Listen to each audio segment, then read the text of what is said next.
海巡署男队分署一个姓林的队员3届申请有薪水的病假，拢总是请10个月哦，都有人去甲伊检举，讲伫咧请病假的期间，佮走去开汉堡店。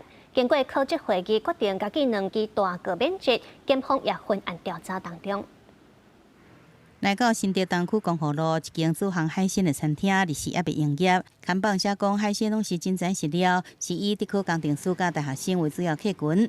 不过，这样确实互人检举，讲这间餐厅是海巡署男队分署一个姓林的队员甲人斗阵开的。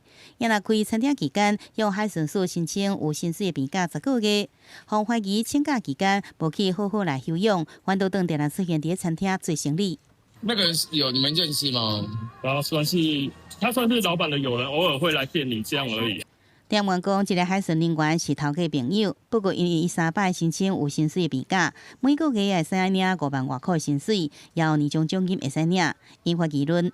海巡署经过考绩会议的讨论，认为严重影响机关的名声，决议处以2大个免职。检方即阵也伫咧分案调查。找一个同仁，我们工作就是要体谅同仁分担嘛。他这种行为，因为造成我们机关的名誉、机关的形象受损嘛。他的身份是警务人，我们依相关规定，影响警誉重大2大过免职。依据公务人员请假规则，若是因为重大伤病，毋是短时间会使治好，会使互伊病假事假。若是这假拢已经请完，经过机关核准，会使请延长病假。专家讲，虽然规则明确，确实可能互吹空吹捧乱利用。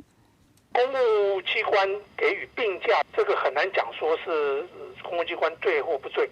问题在于说，你是请病假期间，你又在外面从事另外一个专职，那这个就彻底违反了公务人员法了。依法处理嘛，这个让工人很没有面子了嘛。公务体系的一些规定，等于说被严重冒犯了嘛。